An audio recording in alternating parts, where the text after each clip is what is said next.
Good morning, students. Myself, Dr. Suresh Kumar Goyal, Associate Professor, Government College, Ajmer.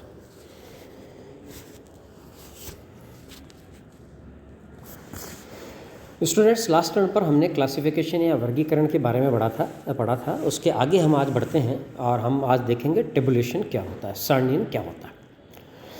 सांख्यिकी तथ्यों का वर्गीकरण करने के पश्चात उसको तुलनात्मक एवं निर्वचन योग्य बनाने के लिए उनका सारणीयन करना आवश्यक है।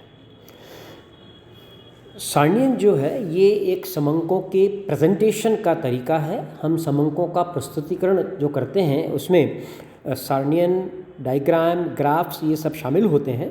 तो जो टेबुलेशन है या जो सारणीयन है वो सारणीयन समंकों के प्रस्तुतिकरण का एक तरीका है। सारणीयन का अर्थ वर्गीकृत समंकों को सरल एवं संक्षिप्त करने हेतु सारणियों में प्रस्तुत करने की क्रिया को हम सारणीयन कहते हैं। ब्लेयर ने इसकी जो परिभाषा दी है वो इस प्रकार से दी है कि अपने व्यापक अर्थ में सारणीयन समंकों को खानों यानी कॉलम्स और पंक्तियों यानी रो के स्वरूप में रखने की एक क्रमबद्ध व्यवस्था है। इसी प्रकार सिक्राइस्ट ने जो डेफिनेशन दी है वो इस प्रकार से है: सारणीयन वह साधन है जिससे वर्गीकरण द्वारा की गई विवेचना को निश्चित रूपरेखा प्रदान की जाती है तथा समान एवं तुलनात्मक इकाइयों को उचित स्थान पर रखा जाता है।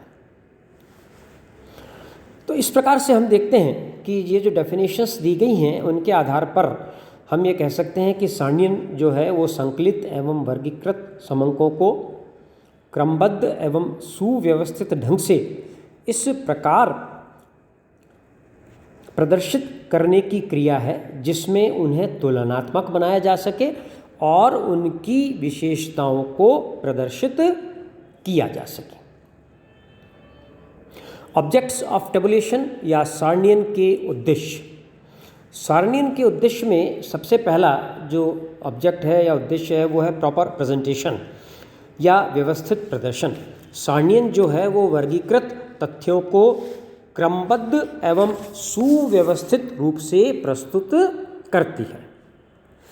दूसरा जो इसमें है ऑब्जेक्ट वो है सरल स्पष्टीकरण, इजी क्लैरिफिकेशन। समंकों को सारणीयन में प्रस्तुत करने से समंकों की विशेषताएं अथवा समस्या स्वतः ही सरल एवं स्पष्ट हो जाती है। तीसरा है तुलनीयता, कंपैरिजन। सारणीयन में प्रदर्शित समंकों की तुलना करना और उनका विश्लेषण करना आसान हो जाता है क्योंकि तुलनात्मक समंक पास पास खानों और पंक्तियों में रखे जाते हैं। चौथा है इसमें कंसाइज्ड फॉर्म, संक्षिप्त रूप। सारणीयन वर्गीकरण की ही एक क्रिया है जिसमें हम वर्गीकृत समंकों को और संक्षिप्त रूप में सारणी के रूप में प्रदर्शित कर सकते हैं। और लास्ट है फैसिलिटी इन एनालिसिस या विश्लेषण में सुविधा।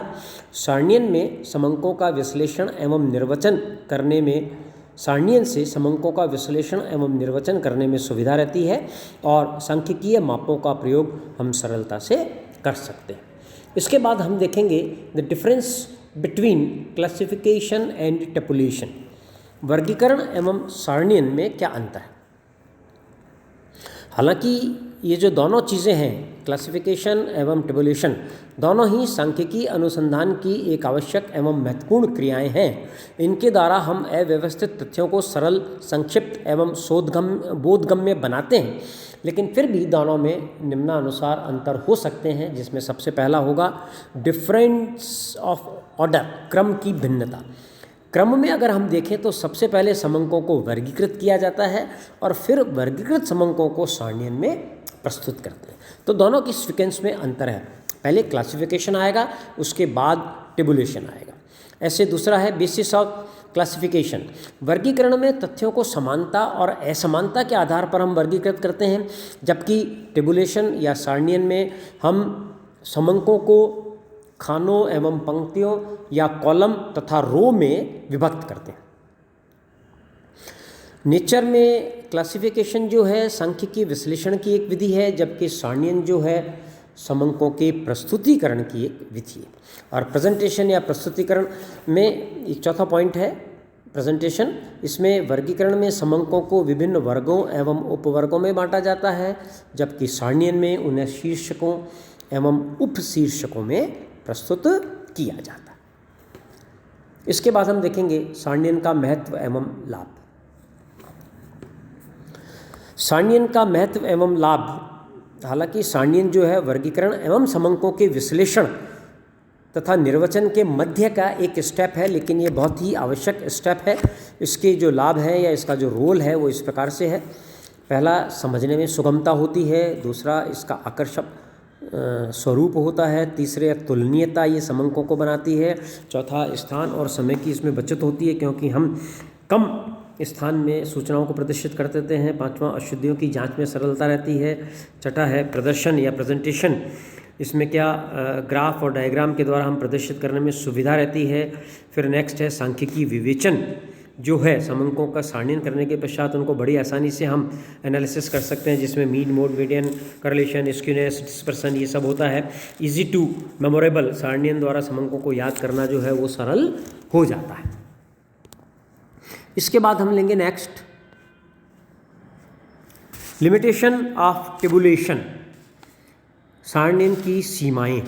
सारणीयन की हालांकि बहुत लाभ है, लेकिन उसके बावजूद इसकी कुछ सीमाएं हैं, जिसमें पहला है सारणीयन सांख्यिकी सामग्री को केवल आंकिक रूप में व्यक्त करती है, इसका वर्णन एवं विवरण यहाँ पर नहीं दिया जाता है।